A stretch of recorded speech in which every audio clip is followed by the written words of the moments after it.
की बात है, तो इसलिए मैं आपके साथ आ रही हूँ। यमराज बहुत खुश हो जाते हैं। वो कहते हैं, अरे तुम तो विदुषी हो, तुम तो बहुत विद्वान हो, मैं बहुत खुश हुआ।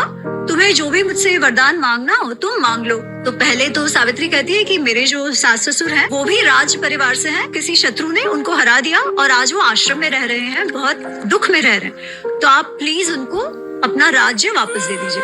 अच्छा। सबसे पहले उसने अपने सास ससुर का विचार किया। वाह। तो यमराज खुश हुआ, बोला, कहता है ठीक है जाओ, तुम जो चाहती हो वो मिलेगा, अब तुम वापस जाओ। वो चले जा रहे हैं आगे, ये फिर भी पीछे पीछे पीछे पीछे जा रही है। कुछ आगे चल के फिर यमराज कहते हैं, अरे तुम गई नहीं अब तक, इतना लेट हो गया है भाई, वापस जाओ। तुमने कहा था सास ससुर को अच्छा सा उनका राज्य वापस दे दो, मैंने दे दिया, अब जाओ। फिर वो कुछ अच्छी बातें कहने लगती है। वो कहती है कि यमराज जी, सत्संग का क्या महत्व है मैं आपको बताती हूँ, और वो सत्संग क्यों करना चाहिए, संतों का क्या महत्व है, संतों का साथ सारे पापों को जला देता है, ये सारी बातें वो करती है। फिर से यमराज खुश हो जाते हैं। कहते हैं, अरे वाह, तुम तो बहुत विदुषी हो, मुझे बहुत अच्छी लगी तुम्हारी बातें, और कुछ मुझसे वरदान मांगो। तो इस बार वो कहती है कि यमराज, मेरे पिताजी जो है मैं उनकी इकलौती संतान हूँ, अब वो तो बूढ़े हो चले हैं, तो मैं चाहती हूँ कि उनको भी कोई पुत्र हो, उनको भी, मेरे माँ बाप को और बच्चे हो जो फिर आगे उनका राज्य चला सके। तो यमराज कहते हैं, ठीक है, तुम्हारे माता पिता को और संतानें होंगी, युवराज होंगे जो उनका राज्य आगे चलाएंगे।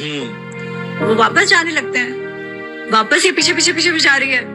कुछ आगे जाके यमराज कहते हैं, अरे अब तो बहुत हो गया, अब तुम जाओ, कितनी आगे तक आ गई हो, तुमको मैंने अब 2-2 वरदान दे दी, अब तो तुम जाओ। तो फिर ऐसी कोई बहुत ही समझदार सी, बहुत धर्म की वो कुछ बात करने लगती है कि अच्छा किसे कहते हैं, बुरा किसे कहते हैं, अच्छा मित्र कौन, बुरा मित्र कौन, वगैरह वगैरह।